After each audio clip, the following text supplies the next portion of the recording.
সুপ্রিয় দর্শক, সবাইকে স্বাগত জানিয়ে শুরু করছি প্রজন্ম নিউজ 24.com এর নিয়মিত সমসাময়িক বিষয় নিয়ে লাইভ অনুষ্ঠান প্রজন্মের বাংলাদেশ। সাথে আছে আমি ইব্রাহিম খলিল সবুজ।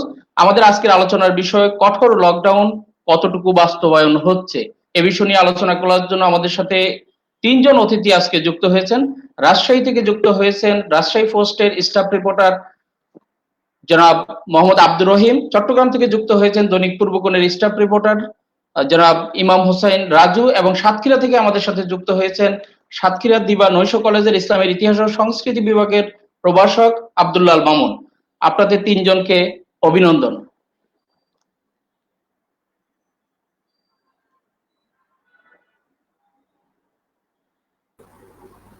দর্শক, আপনারা প্রজন্ম নিউজ 24.com এর ফেসবুক পেজে সরাসরি মন্তব্য প্রশ্ন করে আমাদের সাথে থাকতে পারেন। আমাদের সাথে যুক্ত থাকার জন্য www.facebook.com/প্রজন্ম নিউজ 24।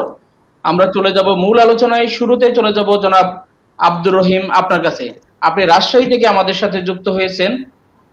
যেহেতু আপনি একজন গণমাধ্যম কর্মী, রাজশাহীতে আমরা যতটুকু জানি করোনা থার্ড স্টেপে এসে খুব কঠিন অবস্থা। সেখানে কঠোর লকডাউনের মধ্যে রাজশাহীতে এই কঠোর লকডাউনটি আসলে কতটুকু বাস্তবায়ন হচ্ছে বলে আপনি মনে করেন?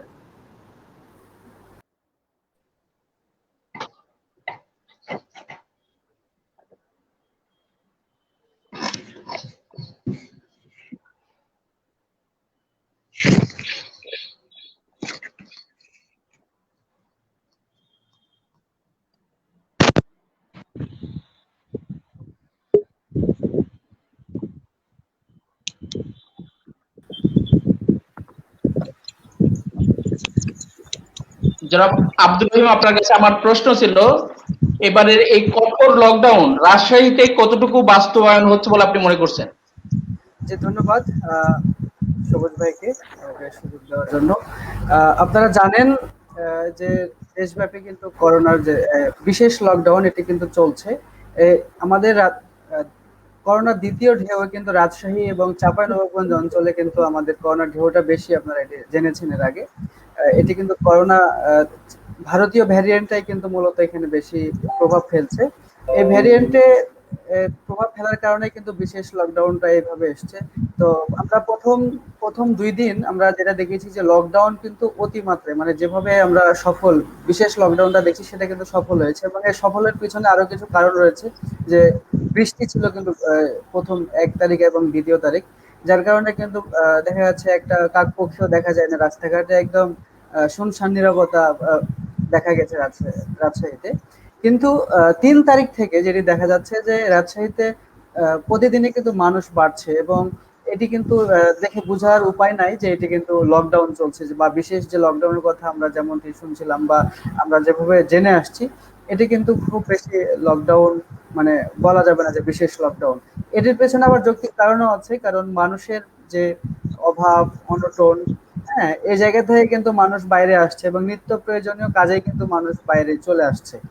প্রশাসন এই জায়গায় কিন্তু নীরব, কারণ রোগী বাড়ছে, রোগীতে হাসপাতালে যেতে হচ্ছে, বা বিশেষ কারণ দেখেই কিন্তু বিভিন্ন অজুহাত দেখেই কিন্তু মানুষ বাইরে আসছে। এবং বিশেষভাবে যদি বলি যান চলাচলের ব্যবস্থা, রিক্সা প্রথম যে 2 দিন দেখা যায় নাই, কিন্তু 3 তারিখ থেকে, যেমন আজকে সকালে আমি 10টার দিকে যখন বাইরে যাই, 10টায় আমার একটা লাইভ ছিল, যাওয়ার পরে দেখি যে একদম মানে আগের অবস্থা, যেটা হচ্ছে গত 15-20 তারিখের দিকে, মানে জুন মাসের 15-20 তারিখের দিকে যেমন ভাবে চলতো একদম স্বাভাবিক যে মাত্রা, সেটি কিন্তু আমরা লক্ষ্য করেছি আজকে। এবং গত মানে প্রতিদিনই কিন্তু যাত্রীর সংখ্যা বাড়ছে, যে যাতায়াত ব্যবস্থা, যে রিক্সা এবং হচ্ছে অটো রিক্সা যেগুলো, সেগুলো কিন্তু প্রতিদিনই বাড়ছে বলে মানে দেখতে পাচ্ছি আর কি। ধন্যবাদ জনাব আব্দুর রহিম আপনাকে। ইমাম হোসেন, আপনি চট্টগ্রাম থেকে আমাদের সাথে যুক্ত হয়েছেন। আপনি আমাকে চট্টগ্রামে এবারের কঠোর লকডাউন কতটুকু বাস্তবায়ন হচ্ছে সে বিষয়ে আপনি আমাদেরকে একটু বলবেন।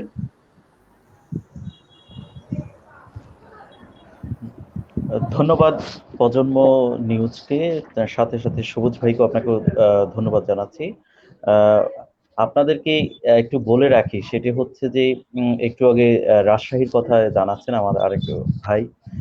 সেটি হচ্ছে যে শুধু রাজশাহীর যেমন চিত্রটা তিনি বলেছিলেন যে প্রথম দিক থেকে আমাদের যে লকডাউনের একটা ঘোষণা হওয়ার পর থেকে মানুষের ভিতরে একটা আতঙ্ক অথবা কড়াকড়ির যে নিদর্শনগুলো ছিল দৃশ্যমান, স্বাভাবিকভাবে আমরা যেরকম দৃশ্যমান মনে করেছিলাম, আসলে বর্তমান আজকের যদি আমি আজকের দিনের যদি পর্যালোচনা করি তাহলে আহ, আহ, অতটুকু বাস্তবায়ন করা যাচ্ছে না।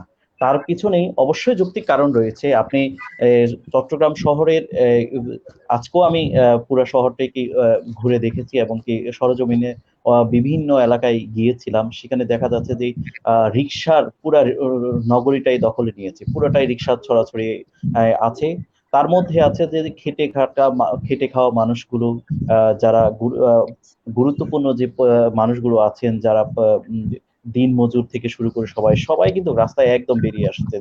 তবে এটাও যে আবার সত্য, সেটা হচ্ছে যে প্রশাসনের পক্ষ থেকে প্রত্যেকটা মোড়ে মোড়ে চেকপোস্ট থেকে শুরু করে ভ্রাম্যমাণ ম্যাজিস্ট্রেট থেকে শুরু করে সবাই কিন্তু লকডাউনটাকে বাস্তবায়ন করার জন্য শতভাগ চেষ্টা করে যাচ্ছেন। তাদের আন্তরিকতার কোনো ঘাটতি এখন পর্যন্ত লক্ষ্য করা যায়নি। বরঞ্চে এই যারাই আমরা আমরা যারা মানুষ আছি, সাধারণ মানুষ, তাদের মধ্যেই মূলত সচেতনতা বৃদ্ধি এখনো হয়নি, যার কারণে সেই লকডাউনটা এখন পুরোপুরি বাস্তবায়নে সফল হচ্ছে না। আপনাকে একটা জিনিস জানিয়ে জানিয়ে রাখি, সেটা হচ্ছে লকডাউন যখন ঘোষণা করা হয়, অর্থাৎ কঠোর বিধি নিষেধ যখন ঘোষণা করা হয়, তখন থেকেই চট্টগ্রাম জেলা প্রশাসনের পক্ষ থেকে বিভিন্ন স্থানে 12টি ম্যাজিস্ট্রেট দ্বারা পুলিশ এবং কি র্যাব সদস্য সহ সেনাবাহিনীর পাশাপাশি পুলিশ র্যাব সদস্য সহ সকলেই বিভক্ত হয়ে নগরী এবং কি জেলা উপজেলা পর্যায়ে তারা লকডাউনকে মানুষের মধ্যে সচেতনতা বৃদ্ধি করার জন্য, প্লাস হচ্ছে লকডাউন যেন মানুষ পালন করে সেই ক্ষেত্রে তারা বিভিন্ন শাস্তি থেকে শুরু করে বিভিন্ন পানিশমেন্ট ব্যবস্থা করেছিলেন। কিন্তু সাধারণ মানুষ সেটি কিন্তু মানছেন না, সেটা বিধি নিষেধকেই উপেক্ষা করে তারা রাস্তায় বেরিয়ে পড়ছেন। যার কারণে এটাও বলা চলে, সেটা হচ্ছে যে প্রশাসন চাইলেও সেই অবস্থাটাকে ধরে রাখতে পারছেন না, অর্থাৎ আমাদেরকে সাধারণ মানুষকে ঘরের মধ্যে বন্দি করে রাখতে পারছেন না, যে তারাও কিন্তু তাদের প্রয়োজনের ভিত্তিতে বের হয়ে পড়ছেন। আর যদি একেবারেই যদি আপনি এক কথায় মোট কথায় বলা যায়, সেটা হচ্ছে যে লকডাউন আমরা যেভাবে চিন্তা করেছি, এবারে লকডাউন অতীতের চেয়ে একটু ভিন্ন মাত্রা হবে। কিন্তু চট্টগ্রামের জনজীবন একদম কি রাস্তাঘাট থেকে শুরু করে অলি গলি সবগুলোই কিন্তু আমাদের আগের মতোই চেনা রূপেই আছে। সুতরাং এটিকে কঠোরভাবে বলা যাবে না। ধন্যবাদ জনাব ইমাম হোসেন। আপনি বলেছেন যে কঠোর লকডাউন আসলে তখনই বাস্তবায়ন হবে মানুষ যখন এটিকে পালন করবে। মানুষ যদি সচেতন না হয় তাহলে আসলে প্রশাসনের পক্ষ থেকে যত কঠোরতা আরোপ করা হোক না কেন সেটি হয়তো সম্ভব হবে না। ধন্যবাদ আপনাকে। আমরা চলে যাব জনাব আব্দুল্লাহ আল মামুন আপনার কাছে। আব্দুল্লাহ আল মামুন, ধন্যবাদ। আপনি আমাদের সাথে যুক্ত হয়েছেন। সাতক্ষীরায় এবারের কঠোর লকডাউনটি কতটুকু কঠোরভাবে বাস্তবায়ন হচ্ছে বলে আপনি মনে করছেন? ধন্যবাদ আপনাকে। আসলে সাতক্ষীরাতে যে কঠোর লকডাউন বাস্তবায়ন হচ্ছে এই কথাটাই একেবারেই আহ, পুরোপুরি বলা যাচ্ছে না। সাতক্ষীরাতে ঢিলাঢালা লকডাউনই চলছে। যদিও সাতক্ষীরার মানুষ এই কঠোর লকডাউনের ঘোষণাটাকে তাচ্ছিল্য করে নিয়েছে আমি মনে করি। সাতক্ষীরার কিছু দোকানপাট বন্ধ আছে এবং কিছু সরকারি অফিস আদালত বন্ধ আছে। এছাড়া বলা যায় সবকিছু স্বাভাবিক আছে। এখানে মূলত মানুষের সচেতনতার অভাবেই আহ, এই ঘটনাটি ঘটছে। সাতক্ষীরার প্রশাসন যথেষ্ট সজাগ। প্রশাসনের পক্ষ থেকে লকডাউন বাস্তবায়নে বিভিন্ন চেকপোস্ট বসানো হয়েছে, বিভিন্ন মোড়ে মোড়ে পুলিশ প্রশাসন চৌকি বসেছে, নিরাপত্তা চৌকি তল্লাশি চালাচ্ছে এবং সচেতনতা করার জন্য মাইকিং করছে। বিভিন্ন শিক্ষা প্রতিষ্ঠানেও বন্ধ আছে। এর পাশাপাশি সকল পর্যায়ে তাই প্রশাসনের পক্ষ থেকে উদ্যোগ নেওয়া হলেও মূলত সচেতনতার অভাবে মানুষ এই লকডাউনটাকে কঠোরভাবে বাস্তবায়ন করতেছে না। আপনাদেরকে আরো একটা জিনিস জানিয়ে রাখি, সেটা হলো সাতক্ষীরা সীমান্তবর্তী জেলা। সাতক্ষীরার পশ্চিমে ভারতের পশ্চিমবঙ্গ রাজ্য। এখানে সাতক্ষীরা থেকে পশ্চিমবঙ্গ রাজ্য সরাসরি মানে বর্ডার লাইন। এখানে অনেক মানুষ পাসপোর্ট ছাড়াই যাতায়াত করে। ব্ল্যাক, যেটাকে সহজ ভাষায় ব্ল্যাকে যাতায়াত বলা হয়, এই ব্ল্যাকে যাতায়াতের বিজিবির নিরাপত্তা যে চৌকি থাকে বা বিজিবির গার্ড থাকে, এই গার্ডের বাইরে, অর্থাৎ তাদেরকে লুকোচুরি করে বিভিন্ন মানুষ যারা আসা যাওয়া করছে, বিশেষ করে বিভিন্ন চোরা কারবারি, এদের মাধ্যমে সাতক্ষীরায় ভারতীয় ভেরিয়েন্ট বেশি ছড়িয়ে পড়েছে, যে কারণে সাতক্ষীরাতে করোনার মহামারী আকারে ধারণ করেছে। আপনাদেরকে আরো একটা জিনিস জানাতে চাই, সেটা হলো সাতক্ষীরায় আপনারা জানেন ভুমরা স্থলবন্দর আছে। এই ভুমরা স্থলবন্দরে দিয়েও করোনাকালীন সময়ে প্রথম দিকে আব্দুল্লাহ মামুন, আপনার কাছে আমরা আবার আসবো। আপনার কাছে আমরা ওই বিষয় নিয়ে, যে ভারতের যেহেতু সীমান্তবর্তী এলাকায় সাতক্ষীরা কিভাবে এই সংক্রমণ হারটা বেড়েছে সেই বিষয় নিয়ে আপনার কাছে আমরা আবার আসবো। আমরা চলে জি যেতে চাই আব্দুর রহিম আপনার কাছে। যারা আব্দুর রহিম, রাজশাহী সংক্রমণের হার আমরা দেখছি যে খুব বেশি। আসলে এই সংক্রমণ রোধে সরকারিভাবে কোনো পদক্ষেপ নেওয়া হয়েছে কিনা, বিশেষ কোনো পদক্ষেপ যেটির কারণে এই সংক্রমণ রোধ করা সম্ভব? জি, আপনাকে ধন্যবাদ। আহ, আপনারা জানেন যে সারা বাংলাদেশে কিন্তু বিশেষ লকডাউন শুরু হয়েছে কিন্তু 1 তারিখে। এর আগে কিন্তু আপনারা জানেন যে চাঁপাইনবাবগঞ্জ এবং রাজশাহীতে কিন্তু বিশেষভাবে অঞ্চল ভিত্তিক, জোন ভিত্তিক যে লকডাউন সেটা কিন্তু বিভিন্নভাবে বাস্তবায়িত হয়ে আসছে গত জুন মাস থেকেই। এবং এটা কিন্তু বেশ কয়েক দফায় দফায় লকডাউনটি কিন্তু বাড়ানো হয়েছে। বাড়ানোর মাধ্যমেই কিন্তু পরবর্তীতে আবার দেশব্যাপী বিশেষ লকডাউন আসছে। তো এর মধ্যে আমরা যেটা দেখেছি যে জোন ভিত্তিক লকডাউনের কারণে কিন্তু চাঁপাইনবাবগঞ্জ সীমান্তবর্তী এলাকা হলেও সেখানে কিন্তু একটা সফলতা পাওয়া গেছে। এবং চাঁপাইনবাবগঞ্জে যখন সংক্রমণের হারটি কমে আসছে, ঠিক সে সময় রাজশাহী অঞ্চলে কিন্তু সংক্রমণের হারটা বাড়া শুরু হয়েছে। সে সময় জোন ভিত্তিক লকডাউন দেওয়া শুরু হয়েছে এবং বিশেষভাবে মাঠে কাজ করছে বর্তমানে সেনাবাহিনী, বিজিবি, আনসার এবং পুলিশ। এবং প্রত্যেকটা চেকপোস্টে চেকপোস্ট বসানো হয়েছে, তল্লাশি করা হচ্ছে। বিনা প্রয়োজনে যদি কেউ বাইরে বের হচ্ছে তাহলে তাকে প্রশ্নের সম্মুখীন অবশ্যই হতে হচ্ছে। কিন্তু তারপরও একটা কথা আছে যে আমরা নিজেরা যদি সচেতন না হতে পারি, রুট লেভেলে আসলে সচেতনটা আমরা মানুষ হচ্ছি না। প্রশাসন থেকে কিন্তু পর্যাপ্ত ব্যবস্থা নেওয়া হয়েছে, মাইকিং থেকে শুরু করে আহ, আহ, নিরাপত্তা যে তল্লাশি বলা হচ্ছে সেটি, এবং ভ্রাম্যমাণ আদালতের মাধ্যমে কিন্তু অনেকে জরিমানা করা হচ্ছে। যদি আপনাদের ভ্রাম্যমাণ আদালতের জরিমানার বিষয়টি বলতে চাই, এটা কিন্তু আজকের হিসাবটা যদি বলি, এখন পর্যন্ত কিছুক্ষণ আগে ম্যাজিস্ট্রেটের সঙ্গে আমার কথা হলো, এখন পর্যন্ত 23টি মামলা দেওয়া হয়েছে এবং 18,000 টাকা জরিমানা আদায় করা হয়েছে।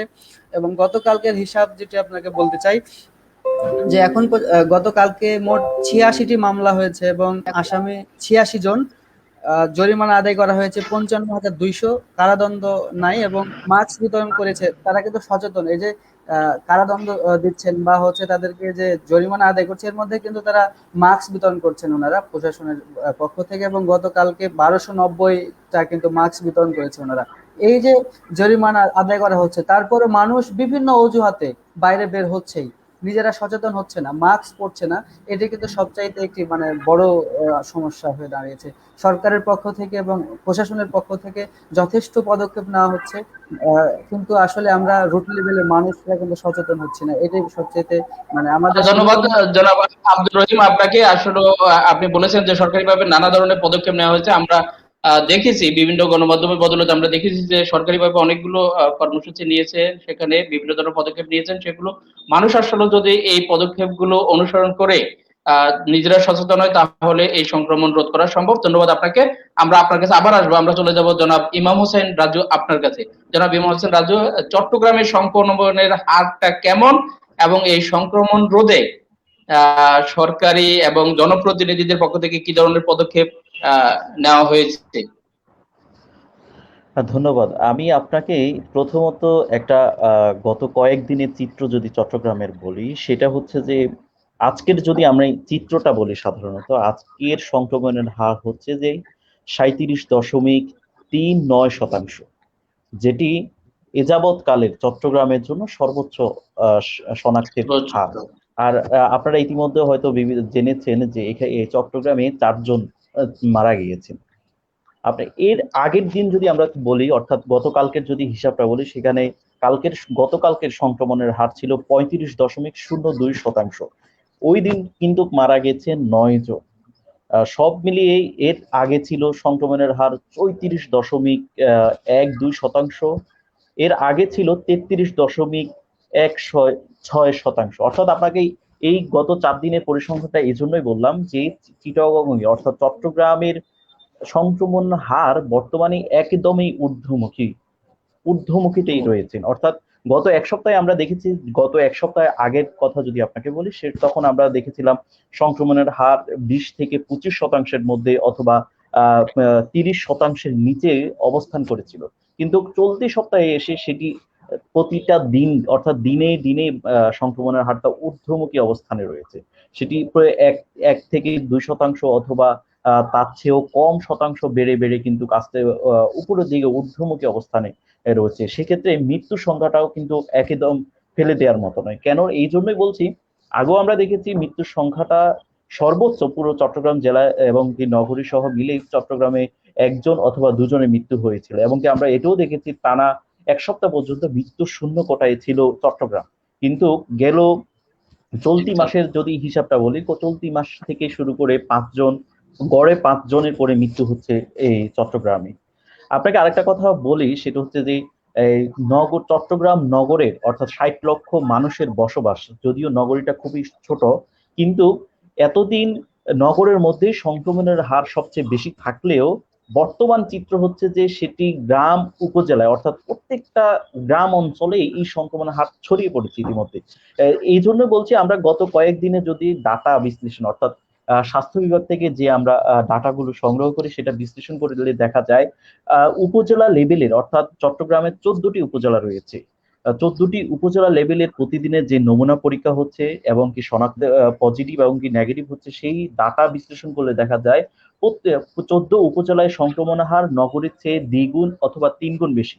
আমরা যদি গতকালকের একটা হিসাব বলি আপনাদেরকে, গতকালকে শুধুমাত্র নগরীর সংক্রমণের হার ছিল 28.02%। সেখানে নগরীর সংক্রমণ উপজেলার অর্থাৎ 14 উপজেলার সংক্রমণের হার ছিল 56%, অর্থাৎ দ্বিগুণের চেয়ে বেশি।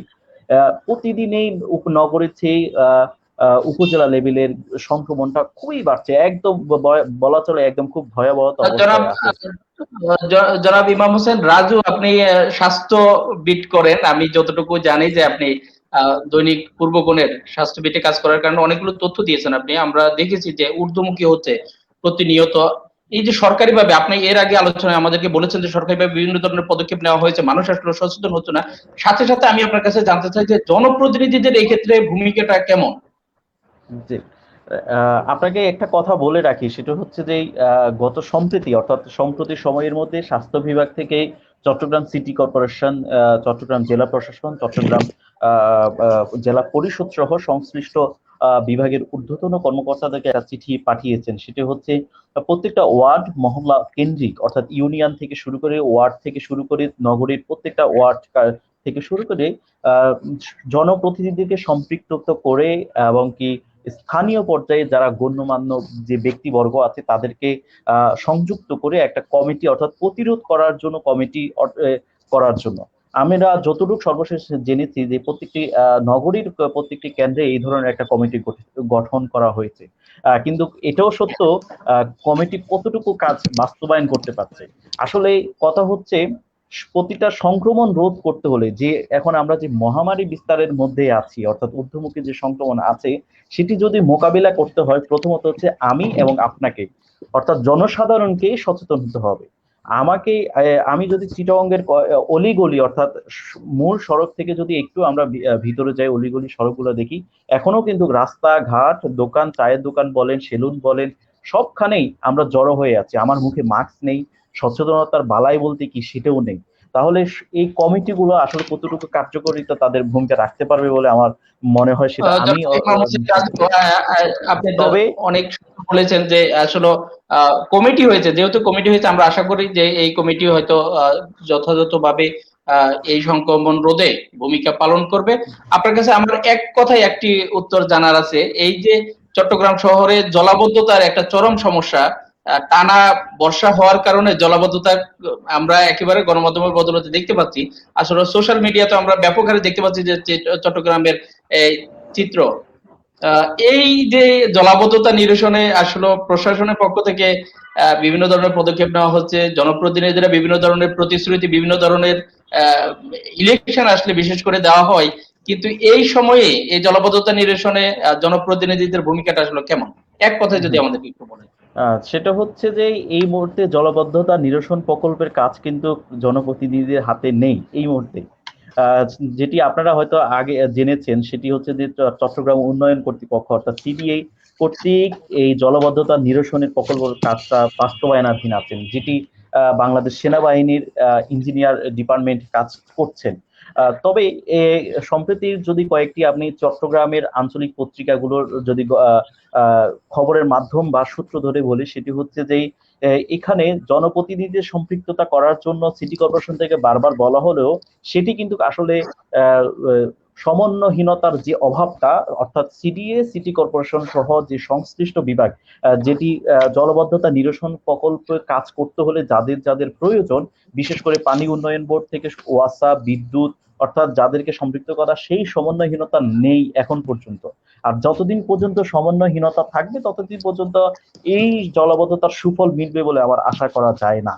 তবে হ্যাঁ, এটা ধন্যবাদ সত্য যে ইমাম হোসেন রাজু। বাংলাদেশ সেনাবাহিনী যে ধরনের কাজ করে যাচ্ছেন, আশা করছি, আমরা আশা রাখতে পারি হয়তো আগামী 2-1 বছরের মধ্যে জলবদ্ধতা থেকে মুক্ত পাবে চট্টগ্রামবাসী। ধন্যবাদ আপনাকে জনাব ইমাম হোসেন রাজু। আপনি বলেছেন যে সমন্বয়হীনতাটা আশা করি হয়তো খুব অল্প সময়ের মধ্যে হয়ে যাবে, দূর হবে, যে সমন্বয়হীনতাটা সমন্বয় করে মূলত এই জলাবদ্ধতা রোধ হবে, যেহেতু একটি বড় শহর এবং আমাদের চট্টগ্রামের দিকে আমরা অনেকেই তাকিয়ে থাকি, যেহেতু আমাদের বাণিজ্যিক রাজধানী এটি। আমরা চলে যাব আব্দুল্লাহ মামুন আপনার কাছে। জনাব আব্দুল্লাহ জি। মামুন, আপনি আপনার আলোচনায় বলেছেন যে ভারতের সীমান্তবর্তী এলাকা হওয়ার কারণে সাতক্ষীরায় সংক্রমণের হার বাড়ছে। এটি কি আসলে এই যে অবাধ যাতায়াতের কারণে কি সংক্রমণটা বেশি বাড়ছে? আর এটি সংক্রমণ রোধে কি ধরনের পদক্ষেপ আসলে সরকারিভাবে নেওয়া হচ্ছে? জি, আপনাকে আবারও ধন্যবাদ। আমি দর্শকদেরকে বলতে চাই, আসলে সীমান্ত জেলা সাতক্ষীরায় যতই দিনই যাচ্ছে করোনা সংক্রমণে মৃত্যুর মিছিল তত ভারী হয়ে উঠছে। আমি যদি এই পরিসংখ্যানটা দিই, গত 24 ঘন্টায় করোনায় উপসর্গ নিয়ে 5 জন নারী সহ মোট 10 জনের মৃত্যু হয়েছে সাতক্ষীরা জেলাতে। এখানে সাতক্ষীরা মেডিকেল কলেজ, এটা 250 শয্যা বিশিষ্ট একটি হাসপাতাল, সেটা সম্পূর্ণ করোনার জন্য ডেডিকেটেড করা হয়েছে। এই সাতক্ষীরা মেডিকেল কলেজ হাসপাতালে চিকিৎসাধীন অবস্থায় এই 10 জনের মৃত্যু হয়েছে। এর পাশাপাশি সাতক্ষীরা বিভিন্ন বেসরকারি হাসপাতালেও করোনা রোগীদের চিকিৎসা দেওয়া হচ্ছে, সেখানেও কিছু মৃত্যু হয়েছে। গত 24 ঘন্টায় আহ, এই যে 10 জন মারা গেছে, এই 10 জনে এই পর্যন্ত জেলায় করোনার উপসর্গ নিয়ে মারা গেছে মোট 386 জন। আর এই ভাইরাসটিতে আক্রান্ত হয়ে মারা গেছে মাত্র 76 জন। এই 76 জনটা সাতক্ষীরার মতো মাত্র 22 লক্ষ মানুষের মধ্যে 76 জন মানুষ করোনার সম্পূর্ণ আক্রান্ত হয়ে মারা গেছে, এবং উপসর্গ নিয়ে 386 জন, যেটা সাতক্ষীরা জেলার জন্য একটা হুমকি। স্বাস্থ্যবিধি এখানে একবারে ভেঙে পড়েছে স্বাস্থ্য বিষয়। আমাদের এই জেলায় গত 24 ঘন্টায় 160 জন নমুনা নিয়েছে। 160 জনের নমুনার ভিতরে 41 জনের করোনা পজিটিভ শনাক্ত হয়েছে, যে শনাক্তের হারটা 25.6%। অর্থাৎ 25.6%। এছাড়া বেশি আমরা দেখেছি সাতক্ষীরাতে প্রায় 63% পর্যন্ত শনাক্ত হয়েছে। এদিকে জেলায় একমাত্র করোনা ডেডিকেট হাসপাতাল যেটা সাতক্ষীরা মেডিকেল কলেজ হাসপাতাল, 250 শয্যা হাসপাতাল, অথচ সেখানে ভর্তি রোগী আছে 285 জন। 285 জন যেখানে ভর্তি রোগী আছে, এদেরকে স্বাস্থ্য সেবা দেওয়ার জন্য জনবল সংকট হচ্ছে। আহ, এবং সাতক্ষীরা মেডিকেল কলেজ হাসপাতালে চিকিৎসক, নার্স, স্টাফরা তাদেরকে স্বাস্থ্য সেবা দিতে হিমশিম খেয়ে যাচ্ছে।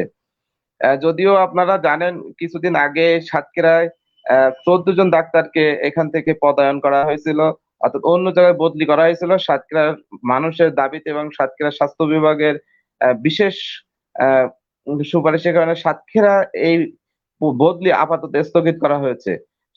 আমরা এই সাতক্ষীরায় আজকে যে 7ম দিনের সরকারি লকডাউনে ঢিলেঢালা লকডাউন লক্ষ্য করা গেছে। কিছু গণপরিবহন বাদে ছোট ছোট পরিবহন চলাচল করতে দেখা গেছে। বাজার ঘাটগুলোতে কিছু কিছু দোকান খোলা থাকলেও কাঁচা বাজার এবং মুদি মালামালের দোকানে মানুষ হুমড়ি খেয়ে পড়ছে। একটা জিনিস লক্ষ্য করা জনাব যাচ্ছে যে আব্দুল্লাহ কিছু কিছু মামুন, এই যে অবাধে হ্যালো। চলাফেরা বন্ধ করার আসলে কোনো পদক্ষেপ নেওয়া হচ্ছে কিনা ভারতের সাথে, এখানে এই যে অবাধে যাতায়াত করা মানুষের?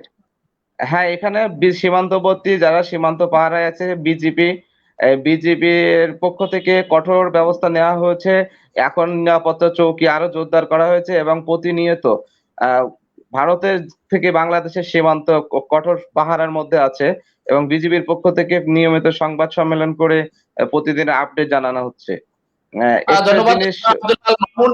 আপনার কাছে আমরা আবার আসবো, আমরা চলে যাবো আব্দুর রহিম আপনার কাছে। জনাব আব্দুর রহিম, লকডাউনে মানুষ কতটুকু সচেতন? আপনার কথায় অবশ্যই চলে আসছে যে মানুষ অনেকটা সচেতন নয়। সরকারি প্রশাসনের পক্ষ থেকে যে ধরনের পদক্ষেপ নেওয়া হচ্ছে মানুষকে সচেতন করার জন্য বা মানুষকে ঘরে রাখার জন্য, এই সংক্রমণ রোধে তারা যে ধরনের পদক্ষেপ নিয়েছে সেই পদক্ষেপে আসলে মানুষের সহযোগিতাটা খুবই কম। আমি একটু জানতে চাই যে এই সংক্রমণ রোধে বিভিন্ন ভাবে আমরা দেখেছি যে সরকারিভাবে ত্রাণ সামগ্রী দেওয়া হচ্ছে, বিভিন্ন ধরনের সহযোগিতা করা হচ্ছে, বিভিন্ন ধরনের সামাজিক সংগঠন, এনজিও এবং সমাজের বিত্তবানেরা এক্ষেত্রে কতটুকু ভূমিকা রাখছে অসহায় মানুষদেরকে জি, সাহায্য ধন্যবাদ। সহযোগিতা করার জন্য? জি, আবারও আপনাকে ধন্যবাদ সুযোগ দেওয়ার জন্য। যেমনটি বলছিলাম যে রাজশাহীতে কিন্তু বিত্তবানদের যে সহযোগিতা এটি মোটামুটি হচ্ছে বা বিভিন্ন সামাজিক সংগঠন করছে। এছাড়া কিন্তু মাননীয় প্রধানমন্ত্রীর পক্ষ থেকে যে উপহার এটি কিন্তু যেমন লকডাউনের শুরুতেই তাদের কথা ভেবে প্রান্তিক লেভেলের মানুষের কথা ভেবে কিন্তু 30 তারিখেই প্রায় 300 পরিবারকে, মহানগরের মধ্যে 300 পরিবারকে, যেগুলো একদম দারিদ্র পরিবার যাদের একদমই চলবে না, তাদের খেটে খাওয়া মানুষদের কিন্তু 300 পরিবারকে 1 সপ্তাহের করে চাল দেওয়া হয়েছে এবং আরো বিভিন্ন খাদ্য সামগ্রী দেওয়া হয়েছে। এবং করোনা পরিস্থিতি যখন বিশেষ লকডাউন চলা অবস্থায়, যেমন গত পরশুদিনও কিন্তু বিশেষভাবে খাদ্য বিতরণ করা হয়েছে এবং আজকেও কিন্তু মাননীয় মেয়র মহোদয়ের পক্ষ থেকে এই খাদ্য প্রায় 800 পরিবারকে খাদ্য সামগ্রী বিতরণ করা হলো। এছাড়াও কিন্তু বিভিন্ন সামাজিক সংগঠন, বিশেষভাবে এখানে রেড ক্রিসেন্ট রয়েছে, গ্রিন বয়েজ কাজ করছে বিভিন্ন আরো নামে বেনামে বিভিন্ন সংস্থা, যারা বিভিন্ন ভাবে মানুষকে বিশেষভাবে আরেকটি যেটি বলা যায় যে অক্সিজেনের যে সংকট বর্তমানে, কিন্তু আপনারা জানেন যে রাজশাহীতে কিন্তু করোনার যে প্রকোপটা সবচেয়ে বেশি এবং বেশ কয়েকদিন কিন্তু অক্সিজেনের সংকট হচ্ছিল, যেটি নিয়ে কিন্তু খেটে খাওয়া প্রান্তিক মানুষরা কিন্তু অনেক সমস্যার মধ্যে পড়ছিলেন। সে জায়গা থেকে বর্তমানে আরএমপির রাজশাহী মেট্রোপলিটন পুলিশ কমিশনারের একটি অক্সিজেন ব্যাংক রয়েছে এবং রাজশাহী সিটি কর্পোরেশনের একটি অক্সিজেন ব্যাংক রয়েছে। এছাড়াও জামিল ব্রিগেড নামে একটি বাংলাদেশ ওয়ার্কার্স পার্টির একটি সেবা রয়েছে, যারা যখনই কারো প্রয়োজন পড়ছে অক্সিজেন, তারা কিন্তু তার বাসায় অক্সিজেন নিয়ে পৌঁছে দিচ্ছেন এবং তাদেরকে সেই সাপোর্টটা দিচ্ছে। এই যে একটা সহযোগিতা, এটি কিন্তু যদি বিত্তবানরা না এগিয়ে আসতেন বা সামাজিক সংগঠনগুলো যদি এগিয়ে না আসতেন, তাহলে কিন্তু এটি সম্ভব হতো না। এবং এই কারণে কিন্তু আব্দুর রহিম, আপনি যেটি বলেছেন যে সামাজিক সংগঠন বা বিভিন্ন ধরনের এনজিও বা সমাজের বিত্তবানরা এগিয়ে আসছে, আসলে এই অবস্থায় সরকারের পাশাপাশি এই ধরনের সংগঠনগুলো এগিয়ে আসা উচিত। তাহলে কিন্তু আমাদের এই করোনা পরিস্থিতি, এই ভয়াবহতা থেকে আমাদের মুক্তি পাওয়া সম্ভব। আমরা চলে যাবো ইমাম হোসেন আপনার কাছে। জনাব ইমাম হোসেন রাজু, আপনার কাছে জানতে চাই, যেহেতু চট্টগ্রামের মানুষ আপনি, সামাজিক সংগঠন, এনজিও এবং সমাজের বিত্তবানদের পাশাপাশি আপনার কাছে আমি জানতে চাইবো, চট্টগ্রামের অনেক মানুষ প্রবাসে থাকেন, এই সামাজিক সংগঠন, এনজিও বা সমাজের বিত্তবানদের পাশাপাশি প্রবাসীরা এই সামাজিক সংগঠন সহ যে ধরনের সংগঠনগুলোর কথা বললাম, সবগুলো সংগঠনের পাশাপাশি সমাজের যেই লোকগুলো প্রবাসে থাকে, তারা এই কঠোর লকডাউনের মধ্যে যে সমস্ত মানুষ ঘরে থাকবে, তাদেরকে আসলে ঘরে থাকার জন্য তো পেটের তাদের একটা চাহিদা আছে, এই ক্ষুধা নিবারণের জন্য তারা সরকারের পাশাপাশি কি ধরনের ভূমিকা রাখছে? ধন্যবাদ। আপনাকে একটা কথা বলে রাখি, সেটি হচ্ছে যে চট্টগ্রামে অসংখ্য অসংখ্য সামাজিক সংগঠন রয়েছে, যারা শুধুমাত্র এই করোনার দুর্যোগকালে যেই সবাইকে সহযোগিতা এগিয়ে আসছেন বিষয়টি এমনও না। তারা প্রত্যেকটা সিচুয়েশনে কিন্তু নিজেদের পক্ষ থেকেই এগিয়ে যান। মানুষের একদম ঘর থেকে শুরু করে প্রত্যেকটা পাহাড় পর্যন্ত তারা আমরা দেখেছি বেয়ে বেয়ে যাচ্ছেন। আপনি রেড কিচেনের কথাই যদি আমরা বলি, এই এখন পর্যন্ত চট্টগ্রামের লকডাউন সফল করতে শুধুমাত্র রেড কিচেনের স্বেচ্ছাসেবী কর্মীরাই কিন্তু প্রত্যেকটা মোড়ে মোড়ে অবস্থান করছেন, মানুষকে সচেতনতা বৃদ্ধির জন্য কাজ করছেন। সেনাবাহিনীর সাথেও তারা কিন্তু কাজ করে যাচ্ছেন, পুলিশের সাথে কাজ করে যাচ্ছেন, নির্বাহী ম্যাজিস্ট্রেটদের মানুষের সাথে তারা কাজ করে যাচ্ছেন। প্রত্যেকটা মোড়ে মোড়ে, নগরীর প্রত্যেকটা মোড়ে মোড়ে কিন্তু বর্তমানে আজকে বিধিনিষেধ শুরু হওয়ার পর থেকে আজ পর্যন্ত তারা কাজ করে যাচ্ছেন। এটি হচ্ছে যে শুধুমাত্র লকডাউনের চিত্র, কিন্তু আপনি যেটা বললেন সেটি হচ্ছে যে মানুষকে ঘরের খাবার, যাদের ঘরে খাবার নেই তাদের ঘরে খাবার পৌঁছে দিচ্ছে কিনা। গত 2 দিনেই যতটুকু জানি প্রায় 5,000-এরও অধিক জেলা প্রশাসনের পক্ষ থেকে নগরীর এম এ আজিজ জিমনেসিয়াম মাঠেই জেলা প্রশাসনের পক্ষ থেকে জেলা প্রশাসক নিজেই দুস্থদের পরিবারদের হাতে ত্রাণ সামগ্রী তুলে দিয়েছেন। আজকেও তুলে দেওয়ার কথা রয়েছে, এই মুহূর্তে সে কার্যক্রম চলছে। আমি যতটুকু জানি ঈদুল আজহাকে কেন্দ্র করে আরো 1.5 লাখ মানুষকে, অর্থাৎ সেটি হচ্ছে যে গ্রাম পর্যায়ে, উপজেলা পর্যায়ে এবং নগরী থেকে প্রত্যেকটা 1.5 লাখ মানুষকে খাদ্য সামগ্রী বিতরণ করা হবে। যে সরকারি পাশাপাশি বেসরকারি এনজিও সংস্থা, সামাজিক সংগঠন যেগুলো আছে সেগুলো আমরা দেখেছি তারা অত্যন্ত মানে এই দুর্যোগকালে অত্যন্ত ভালো কাজ করে যাচ্ছেন। চট্টগ্রামের অন্তত শতাধিকের মতো সামাজিক সংগঠন রয়েছে যারা স্বেচ্ছায় নিজের শ্রম দিয়েই এই কাজগুলো করে যাচ্ছেন। অতীত আমরা এই যেগুলো এই ধরনের চিত্রগুলো আমরা ফলো করেছি এবং দেখেছিলাম, বর্তমানেও তারা একই ধরনের কাজ করছে। আপনাকে একটা কথা বলে রাখি, সেটি হচ্ছে যে আপনারা শুধু আজকে নয়, অতীত থেকেও করোনা শুরু হওয়ার পর থেকেও সবাই আমরা জানি, সেটি হচ্ছে যে বিদ্যানন্দন ফাউন্ডেশন, যারা শুধু চট্টগ্রাম নয় বা অথবা রাজধানী ঢাকাতেই নয়, প্রত্যেকটা বাংলাদেশের প্রত্যেকটা আনাচে কানাচে তারা কিন্তু তাদের সামাজিক যে কার্যক্রম সেটি করে যাচ্ছেন। আপনাকে চট্টগ্রামেই কিন্তু বিদ্যানন্দ ফাউন্ডেশনের একটা কোভিড ডেডিকেটেড একটা হসপিটাল আছে, যেখানে আপনার একজন রোগী যদি অর্থাৎ করোনা উপসর্গ হোক অথবা পজিটিভ রোগী হোক, সে কিন্তু সেখানে গিয়ে চিকিৎসা নিতে পারছেন। তার খাওয়া দাওয়া থেকে শুরু করে ওষুধ থেকে শুরু করে বিনা পয়সা সে সেখানে সেবা নিতে পারছেন। আরেকটা কথা যদি বলি, এরকম সামাজিক সংগঠনগুলো, সেটি হচ্ছে যে আল মানাহিল ফাউন্ডেশন, তারাও করোনার যখন আমাদের দেশে করোনার মহামারী শুরু হয় তখন দেখা গেছে আমরা করোনায় আক্রান্ত হয়ে আমার ভাই অথবা আমার মা অথবা আমার আত্মীয় স্বজন মারা যান, তখনও আমি লাশের পাশে যাইনি, কিন্তু সেই কাজটি এগিয়ে এসেছেন, লাশ দাফনের যে কাজটা করেছেন সেটি হচ্ছে আলমানাহিল গাউসিয়া কমিটি বাংলাদেশ যারা আছেন তারা এই কাজটা করেছেন। আলমানাহিল লাশ দাফনের পাশাপাশি তারাও কিন্তু ত্রাণ সামগ্রী বিতরণ এবং কি 50 শয্যার একটা হসপিটাল বেড স্থাপন করেছে চট্টগ্রামের হালিশহর কেন্দ্রে। সেখানেও কিন্তু রোগীদের চিকিৎসা সেবা দিয়ে যাচ্ছেন তারা। পাশাপাশি প্রত্যেকটা অঞ্চলে তারা সিলেক্টেড করে, অর্থাৎ যাদের একদম খাওয়ার মতো, খেতে খাওয়া যে মানুষগুলো আছে, যাদের একদম বাসাবাড়িতে খাওয়ার মতো অবস্থান নেই, অর্থাৎ দুমুঠো ভাত, তাদেরকে তারা সিলেক্ট করে করে কিন্তু প্রত্যেকটা বাসা বাড়িতে তারা ত্রাণ সামগ্রী পৌঁছে দিচ্ছে। জনাব ইমাম রাজু, আপনি বলেছেন যে বিভিন্ন সামাজিক সংগঠন আসলে এগিয়ে আসছে, সমাজের বিদ্যমানরা এগিয়ে আসছে। আসলে আসা উচিত, যদি এই মুহূর্তে সরকারকে এই ধরনের সহযোগিতা না করা হয় তাহলে আসলে সরকারের এককভাবে আমাদের এই উন্নয়নশীল দেশে মানুষের এই দুর্দশা থেকে মুক্তি পাওয়া সম্ভব নয়। ধন্যবাদ আপনার কাছে। আমরা আবার আসবো, আমরা চলে যাব জনাব আব্দুল আল মামুন আপনার কাছে। জনাব আব্দুল আল মামুন, আপনি যেহেতু শিক্ষকতা করছেন, আমাদের 3 জন অতিথির মধ্যে 2 জনই সাংবাদিক, যেহেতু সাংবাদিকতা করছে তারা কিন্তু এলাকার আশেপাশের খোঁজ খবর বেশি রাখছেন। পাশাপাশি আপনি শিক্ষক হলো, শিক্ষকদের কিন্তু অনেক বড় সংখ্যক পরিবারের সাথে কিন্তু কানেক্টিভিটিটা থাকে। আপনি নিশ্চয়ই জানেন সেখানে বিভিন্ন মানুষ বিভিন্নভাবে আক্রান্ত হচ্ছে, অসহায় অবস্থা আছে, অনেক নিম্নবিত্ত এবং মধ্যবিত্ত শ্রেণীর মানুষ কিন্তু এই মুহূর্তে খুবই কষ্টে দিনাতিপাত করছেন। এই অবস্থায় আপনি সাতক্ষীরা বা সাতক্ষীরার আশেপাশের অঞ্চলে সামাজিক সংগঠন বা এনজিও এবং সমাজের বিত্তবানদের ভূমিকাটা সরকারের পাশাপাশি কতটুকু দেখতে পাচ্ছেন আপনি? ধন্যবাদ আপনাকে। সাতক্ষীরাতে আসলে প্রায় 22 লক্ষর বেশি মানুষ বসবাস করে। এখানে সাতক্ষীরা শহরে এবং শহরের বাইরে অর্ধশতাধিকেরও বেশি এনজিও কাজ করছে। বিশেষ করে আমরা সাতক্ষীরার বড় সংগঠন উত্তরণ, সার্চ, এছাড়া অক্সিজেন সেবা দেওয়ার জন্য এখন সাতক্ষীরাতে সবচেয়ে অনেক সরকারি বেসরকারি হাসপাতালের চেয়েও বেশি পরিমাণ অক্সিজেন সরবরাহ করে এবং চিকিৎসা সেবা দিয়ে যাচ্ছেন সাতক্ষীরা সরকারি উচ্চ বিদ্যালয়ের এক্স স্টুডেন্ট ফোরাম।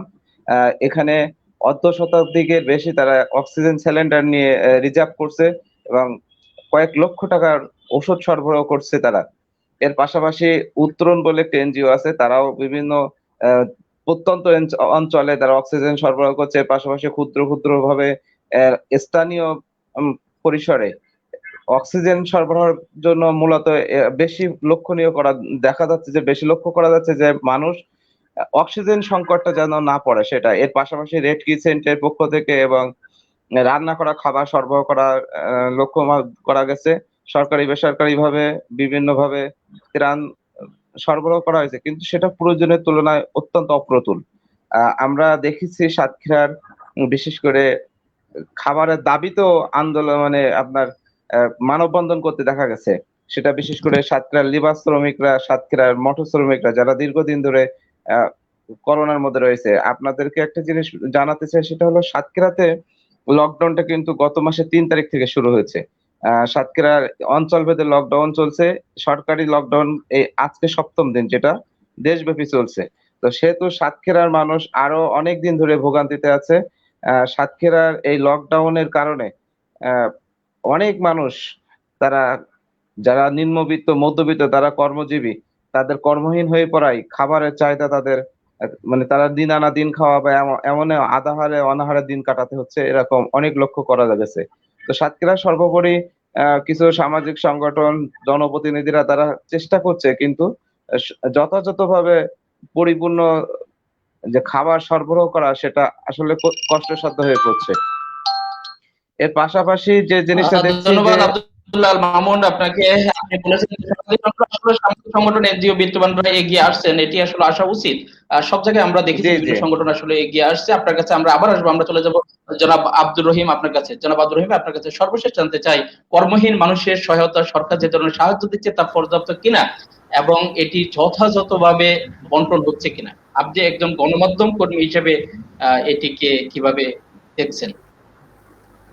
জি, ধন্যবাদ আপনাকে আবারও।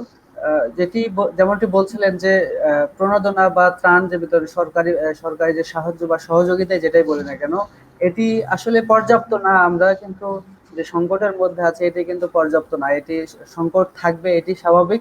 তবে এখানে যে ব্যবস্থাপনা বলা হচ্ছে, ব্যবস্থাপনা এর আগে দেখেছি কিছুটা বিশৃঙ্খলা ছিল, যেটি কিন্তু বর্তমান সময় মাননীয় মেয়র মহোদয় ওয়ার্ড পর্যায়ের নেতৃস্থানীয় লোকদের মাধ্যমে কিন্তু যে সার্চ কমিটি বলা হয়, সেই কমিটির মাধ্যমে কিন্তু খাদ্য সামগ্রী বিতরণ করে দিচ্ছে। বিশেষভাবে উনি নিজেই সবগুলো খোঁজ খবর রেখে বিতরণ করছেন। কিছু ডিসি মহোদয়ের মাধ্যমে কিছু খাদ্য সামগ্রী বিতরণ করা হচ্ছে।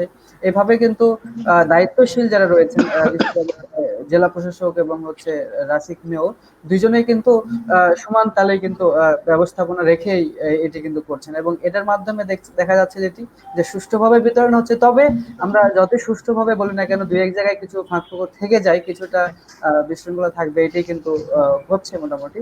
তবে আশা করা যায় যে মানুষ সুবিধা পাচ্ছে। এবং ধন্যবাদ আব্দুর রহিম আপনাকে। আমরা চলে যাব, বাড়ালে কিন্তু একদম প্রান্তিক পর্যায়ে পৌঁছে যাবে। মানে দেখা যাচ্ছে যেমনটি আমরা বাইরে নিউজ কালেকশনে গিয়ে যেটা বুঝতে পারছি আর কি, যে হয়তোবা 50% পাচ্ছে, 50% পাচ্ছে না, এমনটি হচ্ছে। কিন্তু আমরা যেটি আচ্ছা জনাব আব্দুর রহিম, আমরা বুঝতে পেরেছি আপনি যা বলতে চেয়েছেন। আসলে ত্রাণ সামগ্রী যেটি দেওয়া হচ্ছে বা মানুষকে সচেতন করার জন্য যে ধরনের পদক্ষেপ নেওয়া হচ্ছে, সবগুলো মানুষের পাশাপাশি জনপ্রতিনিধিরা যারা আছেন, যারা সরকারিভাবে এগুলো বিলি বন্টনে যারা ভূমিকা রাখছেন, তাদের সবাইকে কিন্তু একটু যথাযথ ভাবে এগুলো বন্টনটা যেন হয় সেই বিষয়ে দৃষ্টি রাখতে হবে, এবং যারা প্রাপ্য ওই ব্যক্তিদের কাছে যেন যে জিনিসগুলো পৌঁছাইতে পারে সে বিষয়ে আপনাদের রাজশাহীর পাশাপাশি বাংলাদেশের বিভিন্ন প্রান্তে কিন্তু এই চিত্রগুলো আমরা দেখতে পাচ্ছি। আপনাকে ধন্যবাদ, আপনি আমাদের সাথে থাকুন। আমরা চলে যাব জনাব ইমাম হোসেন রাজু আপনার কাছে। জনাব রাজু, আপনার কাছে সর্বশেষ প্রশ্ন, কর্মহীন মানুষের সহায়তা সরকার যে ধরনের সাহায্য সহযোগিতা দিচ্ছে, আপনি একজন গণমাধ্যম কর্মী হিসেবে আপনার চট্টগ্রাম সহ আশেপাশে এই যে ত্রাণ সামগ্রী বিতরণ করা হচ্ছে সেগুলো আসলে পর্যাপ্ত কিনা আর যথাযথভাবে বন্টন হচ্ছে কিনা? ধন্যবাদ। প্রথম কথা হচ্ছে যে আমাদেরকে যতই দেখ আমাদের জন্য আসলে পর্যাপ্ত নয়। আর যদি বলেন আমাদের যে ত্রাণ সামগ্রীগুলো এখন বিতরণ কার্যক্রম চলছে সেটি হচ্ছে যে একদম খেটে খাওয়া মানুষের জন্য, অর্থাৎ প্রান্তিক মানুষ যারা আছেন তাদের জন্য। কিন্তু আপনি একটা জিনিস লক্ষ্য করলে হয়তো জানতে পারবেন, সেটা হচ্ছে যারা মধ্য পরিবারের যারা যে ব্যক্তিরা আছেন, যে পরিবারগুলো আছেন, আসলে তাদের অবস্থাটা কি। আপনি যদি আমি যদি আপনাকে একটা জিনিস বলতে চাই, সেটা হচ্ছে যে চট্টগ্রামে কিন্তু খেটে খাওয়া মানুষের তুলনায় পরিবার যারা আছে, মধ্যবিত্ত যে পরিবারগুলো আছে তাদের সংখ্যাটা কিন্তু একেবারেই বেশি।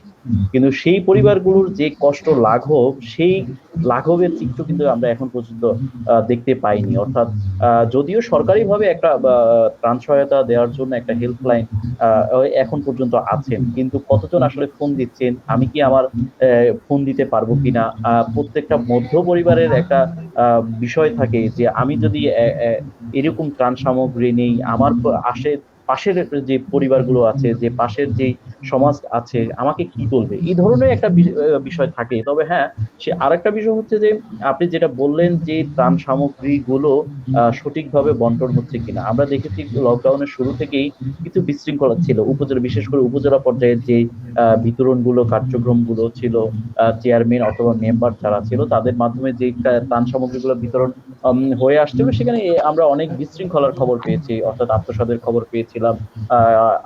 একজনের ত্রাণ আরেকজনে নিয়ে যাওয়ার খবরও পেয়েছিলাম আমরা। এর পাশাপাশি আমরা এমনও খবর পেয়েছি যে যে মৃত ব্যক্তির নামেও ত্রাণ সামগ্রী আত্মসাৎ করা হয়েছিল।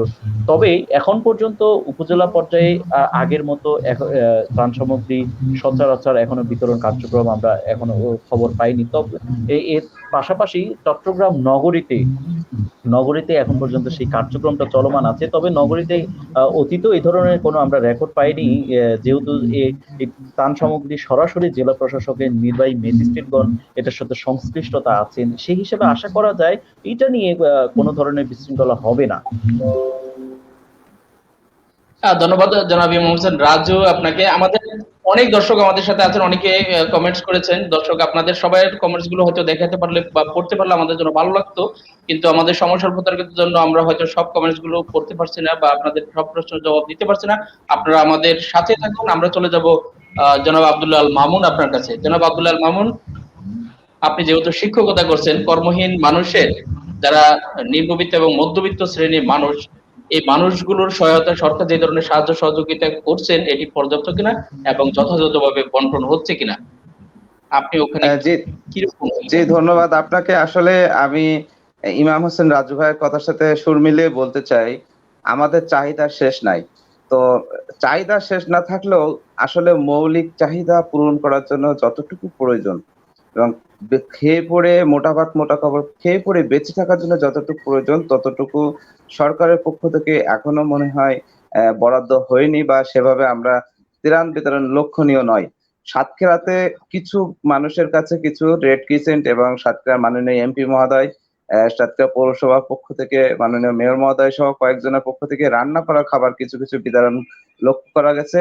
যেহেতু এখনো ওইভাবে কোনো ত্রাণ সহায়তা প্রদানের লক্ষণীয় নয়, সেহেতু অনিয়মের বিষয়টা আসলে তেমন বলাই চলে না। তো আমরা দেখেছি সাতক্ষীরার মানুষ খাবারের দাবিতে মানববন্ধন করছে। সাতক্ষীরার মানুষ যারা বিশেষ করে মধ্যবিত্ত, নিম্নবিত্তরা অন্যের কাছে হাত পেতে নিতে পারছে, বাট যারা নিম্নবিত্ত বা খেটে খাওয়া মানুষ বা যাদের দিন আনা দিন খাওয়া, তারা অনেকেই কিছু না না পাইছে, সইতে না পারছে বলতে, এরকম একটা পর্যায়ে। আর সাতক্ষীরার প্রেক্ষাপটটা যেহেতু এই লকডাউনটা আরো প্রায় মাসের কাছাকাছি হতে চলেছে, এজন্য সাতক্ষীরার মানুষ আসলে অনেক কষ্টের মধ্যে আছে। তো এখানে যথাযথভাবে ত্রাণ সহায়তা সরকারের পক্ষ থেকে বরাদ্দ করা হোক এবং যথাযথভাবে এটা বন্টন করা হোক, এটা আমাদেরও কাম্য। আর এখানে অনিয়মের বিষয় যেটা বলছেন, মানুষ এখন অনেক সচেতন। আর আমাদের সাতক্ষীরার আহ, সর্বশেষ যিনি এখন সাতক্ষীরাতে নতুন ইউনো মহোদয় আসছেন, এনার আগে একজন উপজেলা নির্বাহী কর্মকর্তা ছিলেন দেবাশিস চৌধুরী, উনি এডিসি হিসেবে বদলি হয়ে গেছেন। উনি সাতক্ষীরার কোন ইউনিয়নে, সদর উপজেলার কোন ইউনিয়নে কত টাকা বরাদ্দ দিয়েছে কোন চেয়ারম্যানের কাছে, সেটা উনি সরাসরি ফেসবুকে ওনার ভেরিফাইড ফেসবুক পেজের মাধ্যমে জানিয়ে গেছেন যে কতটি পরিবার কত টাকা করে বরাদ্দ পাচ্ছে। তো এটা আসলে একটা পজিটিভ দিক। সরকারি কর্মকর্তা আমলারা যদি এভাবে মানুষের কাছে উন্মুক্ত করে যে ওই এবং মানুষ যদি জানতে পারে যে আমাদের এই ইউনিয়নে এত টাকা বরাদ্দ হয়েছে, এতটি পরিবারের মাঝে এত টাকা করে পাবে, তাহলে সেটা নিয়ে আসলে নয়ছয় করার জায়গাটা একবারেই থাকে না বলে আমি মনে করি। ধন্যবাদ আব্দুল্লাহ আল মামুন আপনাকে। আব্দুর রহিম, আপনি আমাদের দর্শকদের উদ্দেশ্যে এক কথায় কিছু বলবেন কি জনাব আব্দুর রহিম? জি, ধন্যবাদ আপনাকে। যেটি বলার আছে যে আমরা আপনারা যেখানে থাকুন সচেতন থাকুন এবং ঘরে থাকুন, এটি হচ্ছে বড় বিষয়। ঘরে না থাকলে কিন্তু আসলে বাইরে গেলে যে সংক্রমিত হতে হবে, এবং এটি কিন্তু আমাদের বাস্তবতা। এজন্য সকলকে বলবো যে মাস্ক পরুন এবং নিজে সচেতন থাকুন, নিজের পরিবারকে সচেতন রাখুন, তাহলে কিন্তু আমরা সেভ হতে পারবো। আমরা কিন্তু নিম্ন মধ্যবিত্ত আয়ের দেশ যেহেতু, এজন্য আমাদের আসলে এবং ভ্যাকসিন দিয়েও কিন্তু খুব বেশি কাজ হচ্ছে না। এজন্য আমাদের ঘরে থাকাই শ্রেয়। এজন্য সকলকে বলতে ধন্যবাদ চাই যে আব্দুর রহিম চেষ্টা আপনাকে। করি। আমরা জনাব ইমাম হোসেন রাজু, আপনার কাছে জানতে চাই আমাদের দর্শকদের উদ্দেশ্যে আপনার কোনো পরামর্শ, কিছু বলার আছে? দর্শকদের উদ্দেশ্যে বলতে চাই, বিশ্ব স্বাস্থ্য সংস্থার যে জরিপ এবং কি গবেষণায় তারা বলেছিলেন সম্প্রতি, সেটি হচ্ছে যে সংক্রমণের হার একটি দেশের 5% নিচে আসলেই সেটিকে সহনীয় পর্যায়ে নিয়ন্ত্রণাধীন, অর্থাৎ সংক্রমণ নিয়ন্ত্রণ হয়েছে বলে ধরে নেওয়া হয়। তবে আপনাকে একটা কথা মাথায় রাখতে হবে, সেটি হচ্ছে যে আমাদের ঘনবসতি দেশ। এই সংক্রমণটা আমার থেকে আমার পরিবারের সদস্যের মাধ্যমে ছড়াবে এবং সেটি ছড়াতে ছড়াতে আনাচে কানাচে ছড়িয়ে পড়বে।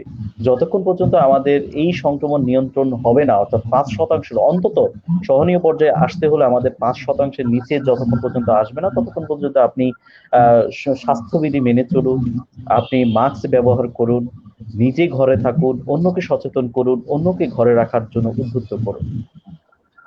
ধন্যবাদ আপনাকে। জনাব আব্দুল্লাহ আল মামুন, আপনি দর্শকদের উদ্দেশ্যে কোনো বলার আছে কিনা? জি, ধন্যবাদ আমাকে সর্বশেষ সুযোগ দেওয়ার জন্য। দর্শকদের জন্য আমি বলবো সেটা হলো যে আমরা আমাদের সচেতনতার জায়গাটা সর্বোচ্চ প্রাধান্য দিতে হবে। আমরা যেন আমাদের পরিবারকে, আমাদের আপনজনকে সুরক্ষিত রাখতে পারি, সেজন্য আমাদের নিজেদের এবং নিজেদের আশেপাশে সবাইকে সচেতন রাখতে হবে। স্বাস্থ্যবিধি মানতে হবে, মাস্ক ব্যবহার করতে হবে, স্যানিটাইজ করতে হবে হাত, এবং সামাজিক দূরত্ব মেনে চলতে হবে।